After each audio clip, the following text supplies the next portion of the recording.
भारतीय cricket control board BCCI सचिव जय शाह यांनी भारतीय टीमच्या नवीन मुख्य कोचची घोषणा केली आहे। माजी इंडियन बॅट्समन आणि दिल्लीचे माजी खासदार गौतम गंभीर हे टीम इंडियाचे नवे मुख्य प्रशिक्षक असतील। गौतम गंभीर हे राहुल द्रविडची जागा घेणार आहे। Team India T20 world cup 2024 champion बनताच द्रविडचा कार्यकाळ संपला। आता अनेकदा सोशल मीडियावर लोक विचारत आहेत की गौतम गंभीरने खासदार म्हणून जास्त कमाई केली की टीम इंडियाचे मुख्य कोच म्हणून त्यांना जास्त पैसे मिळतील। या व्हिडिओच्या माध्यमातून आपण हे समजून घेऊया। चला तर, गौतम गंभीर हे भारतीय क्रिकेट संघाचे माजी बॅट्समन होते आणि 2019 मध्ये भारतीय जनता पक्षाच्या तिकिटावर पूर्व दिल्लीतून निवडणूक लढून ते सांसद पोचले। मात्र या वर्षाच्या 2024च्या सुरुवातीला त्यांनी राजकारणातून संन्यास घेण्याचा निर्णय घेतला होता। त्यानंतर आता भारतीय संघाचे नवे मुख्य प्रशिक्षक म्हणून त्यांची नवीन इनिंग सुरू होईल। खासदाराचा पगार। गौतम गंभीरला खासदार म्हणून चांगला पगार आणि अनेक सुविधा मिळत होत्या।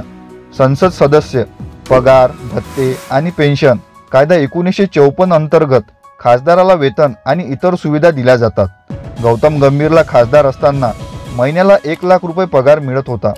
याशिवाय खासदार म्हणून त्यांना सभागृहाच्या अधिवेशनात किंवा समितीच्या बैठकीला जाण्यासाठी किंवा खासदार असण्याच्या संबंधित कुठल्याही कामासाठी प्रवास करण्यास वेगळा भत्ता दिला जात होता। खासदारांना मतदारसंघ भत्ता म्हणून दरमहा 70,000 रुपये मिळतात। याशिवाय खासदारांना त्यांच्या दिल्लीतील निवासस्थानी किंवा दिल्लीतील कार्यालयात टेलिफोन करण्यासाठी कुठलेही शुल्क द्यावे लागत नाही। तसेच त्यांना 50,000 मोफत लोकल कॉलची सुविधा मिळते। खासदारांना कार्यालयीन खर्च भत्ता म्हणून दरमहा 60,000 रुपये मिळतात। हेड कोचचा पगार। भारतीय क्रिकेट संघाचा हेड कोच म्हणून गौतम गंभीर आता नवीन इनिंग सुरू करत आहे। अशा परिस्थितीत मुख्य प्रशिक्षक म्हणून त्यांना किती पगार मिळेल हे बहुतेकांना जाणून घ्यायचे आहे। काही प्रचलित न्यूज चॅनल अनुसार भारतीय क्रिकेट संघाचा मुख्य प्रशिक्षक म्हणून गंभीरांचा वार्षिक पगार 10 कोटी ते 12 कोटी रुपये असेल। तसेच मुख्य प्रशिक्षकांच्या सर्व अधिकृत प्रवासाचा आणि निवासाचा खर्च BCCI उचलते।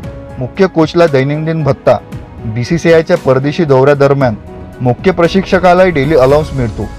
2019 मध्ये हा भत्ता दुप्पट करून $250 म्हणजेच सुमारे 20,000 रुपये प्रतिदिन करण्यात आला होता। सोप्या भाषेत सांगायचे झाल्यास गौतम गंभीरांना खासदारपेक्षा हेड कोच म्हणून जास्त पैसे मिळतील। ही माहिती तुम्हाला कशी वाटली आम्हाला कमेंट करून नक्की कळवा। अशाच प्रकारच्या माहितीसाठी माहिती लेख या चॅनलला अवश्य सबस्क्राईब करा। धन्यवाद।